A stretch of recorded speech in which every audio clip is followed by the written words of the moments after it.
to the famous Jawas series, where we will tell you about the lives and accomplishments of noteworthy and famous Jawas. In this episode we will be covering the renowned Jawa hacker Brass, and find out what he has been up to recently.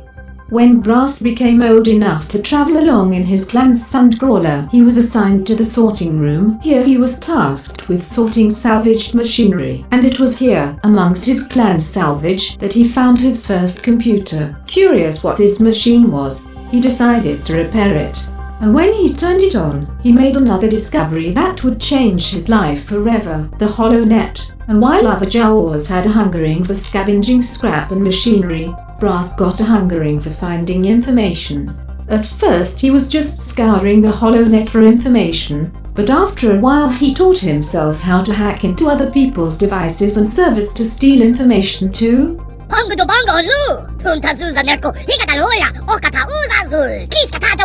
His first few posts to Jawa Leaks were mostly minor things, but after the Jawa shaman Lilik disappeared, it was Brass who hacked into the Empire's communication relay in the Tatooine system, and discovered an audio recording of the Imperial commander in charge of the settlement at Mosul admitting involvement in Lilik's disappearance, and leaked these recordings onto the HoloNet.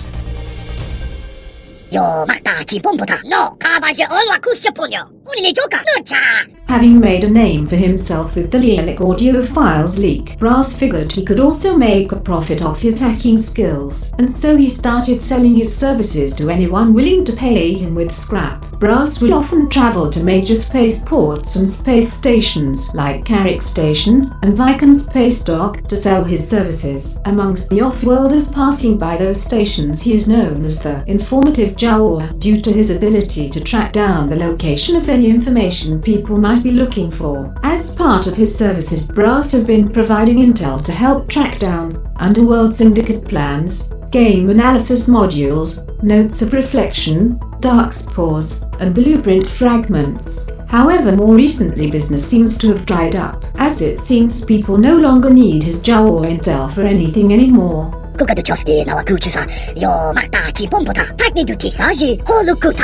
A couple years ago, an old friend of Brass, Jarili Doom, decided to start an organization to help Jawas called Jawas United Against Hate. Jarili asked Brass to join him in this endeavor. Brass made the website for the organization and used his hacking skills to keep an eye out for Jawas in need. In Season 2 of Famous Jawas, I got to spend a day with Jarili and Brass as they were looking out for any Jawas in need. And well, it was quite an interesting experience to see these two Jawas in action. However, this didn't last long. When Jarili's Ghost Scrap Me campaign to fund his organization failed to hit its target, he had to fire Brass. Brass went back to trying to sell his services to off-worlders again, but business was still down, so he spent most of his time playing Galaxy of Heroes.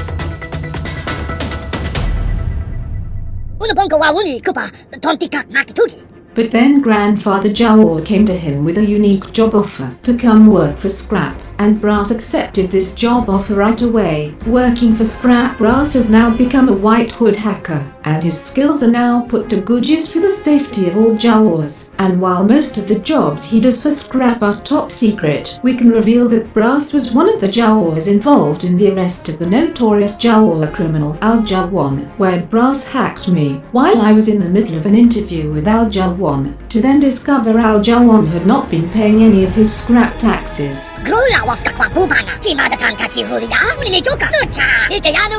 Brass also was called in to help prevent the Ugnaught Emperor's prison break. As part of an elite Jawa team called the Scavengers, he was tasked with hacking into the prison security systems. However, the Ugnaught Emperor bested him when he reverse-hacked him and blue-screened his computers. Since then, Brass has continued to work for Scrap, although he can also still be regularly found trying to sell his services at the Cartel Bazaar. And that would be the end of this episode. However, the famous Jawas production team received a letter from Jarili Doom. It reads as if it was written by a toddler, but the gist of it seems to be that Jarili and Brass had some kind of falling out, and Jarili is hoping we might step in to help bring him and Brass together again as friends. Now I have a suspicion what they might have had a falling out over. You see, Jarili originally wanted to work for Scrap, but was turned down, and seeing Brass work for them now must have been very hard on him. So Brass, I have a big surprise for you. There is someone here to see you. Chumiko waflo, ayata suta un titi. Kodva kinizibili wenezin waleze kandaleno. Kimina nihalaneza nimba nihala kamanahana. Kichawa un chichitua. Chikua ibana ileta zuza domonolumi. Kuta. Utini. How cute. Really, you don't have to be jealous anymore of Brass working for Scrap. Ona pakisa. Tila kaya trek rola waska kwa bubana. Kimada tankachi rulia. Uninijoka. Nucha. What? Are you kidding me? This is ridiculous. Are these Jawas for real? They ended their friendship over some piece of scrap.